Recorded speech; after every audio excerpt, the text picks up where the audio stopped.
Imagine the year is 330 और दुनिया का ग्रेटेस्ट एम्पायर कोलैप्स की तरफ जा रहा है और अलेक्जेंडर की फोर्सेस मार्च करती हैं पर्शिया की तरफ। Cities are burning.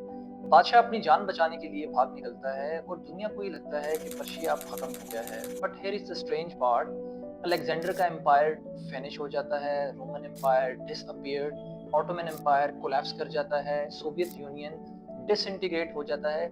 लेकिन एक सिविलाइजेशन जिसको हम पर्शिया कहते हैं अभी भी एग्जिस्ट करती है।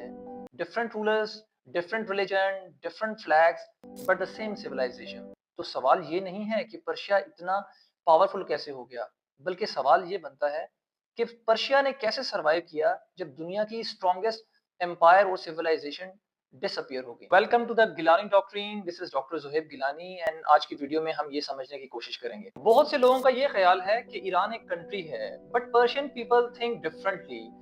वो अपने आप को एक सिविलाइजेशन की तरह देखते हैं और यही वजह है कि पर्शिया ने सरवाइव किया। ग्रीक्स हैं, they conquered Persia, Arabs conquered Persia, Britishers influence Persia, the Russians they influenced Persia, and even the Americans they pressurized Persia, yet everyone conquered and they left, but the Persia remained there। आइए इसको समझते हैं game theory के perspective में। Majority of the empires हैं वो one game play करते हैं और उनकी स्ट्रेटेजी बहुत ही सिंपल होती है, दे एक्सपैंड, कॉन्कर एंड रूल। लेकिन जो पर्शियंस हैं वो बहुत ही डिफरेंट गेम खेलते हैं और इनकी स्ट्रेटेजी है अडेप्ट, एब्जॉर्ब एंड सर्वाइव।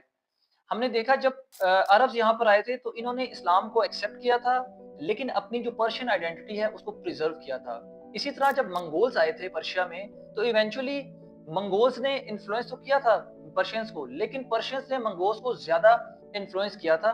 और यही वजह है कि instead of winning the battle, Persians believe करते हैं कि they often one over the time. 1219 में जब चंगेज खान की फोर्सेस पर्शिया में एंटर होती हैं, they destroyed every single city और जिसमें लाखों लोगों की जान चली गई और ऐसा लग रहा था कि पर्शियन सिविलाइजेशन है ये अब हमेशा के लिए खत्म हो गई है। लेकिन ओवर अ सेंचुरी हमने देखा कि जो मंगोल रूलर्स थे they started speaking Persian language. उन्होंने जो लिटरेचर लिखा वो भी पर्शियन में था और उन्होंने इसके अलावा जितने भी स्टेट गवर्निंग इंस्टीट्यूशंस डेवलप किए वो भी पर्शियन में थे। इसका ये मतलब है कि पर्शिया वॉर में तो अपनी जंग हार गया, लेकिन वो सिविलाइजेशन गेम में जीत गया।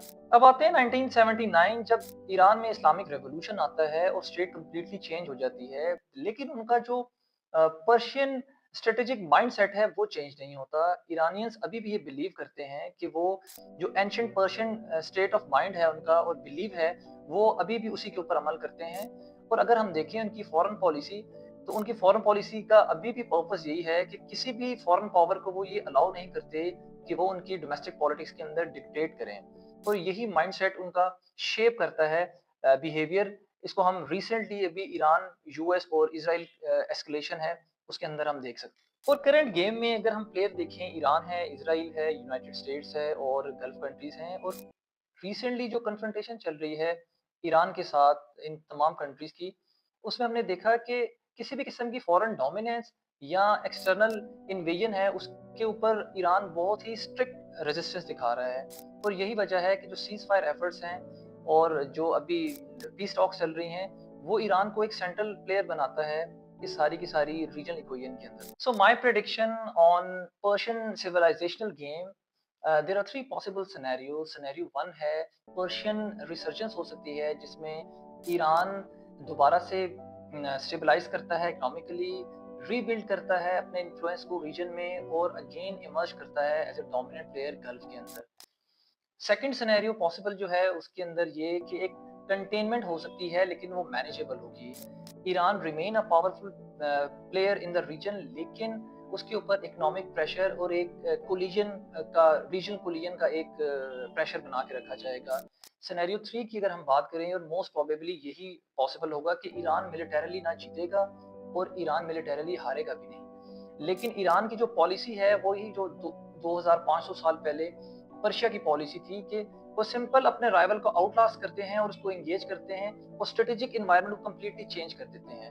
और रिसेंटली भी हमने देखा ईरान यूएस इसराइल कॉन्फ्लिक्ट के अंदर कि ईरान ने एग्जैक्टली यही स्ट्रेटेजी अप्लाई की और इस वजह से एक्सटर्नल इन्वेजन की वजह से इमीडिएट कोलैप्स नहीं होता। रीजन ये है कि जो इनकी इंटरनल और डोमेस्टिक पॉलिटिक्स है वो लोग दोबारा से ایک پوائنٹ کے اوپر اکٹھے ہوتے ہیں، وہی پرشین مائنڈ سیٹ ہے۔ سکندر اعظم نے ساری دنیا فتح کی اور پھر غائب ہو گیا۔ رومنز آئے، دنیا فتح کی اور غائب ہو گئے۔ منگولز آئے، they follow the same pattern and they just disappear. Ottomans آئے، رائز ہوا، کولیپس ہوا۔ اسی طرح گریٹ پاورز کا رائز ہوتا ہے، گریٹ پاورز کو شکست ہوتی ہے، بٹ کچھ سویلائزیشن ایسی ہیں جو بہت ہی ڈفرینٹلی بیہیو کرتی ہیں اور ڈفرینٹ گیمز کرتی ہیں۔ They do not play to win every battle, لیکن وہ سمپلی ریفیوز کرتی ہیں تاریخ میں ڈس اپیئر ہونے کے لیے، اور شاید یہی ریئل پرشین گیم ہے بیہائنڈ دا سویلائزیشن۔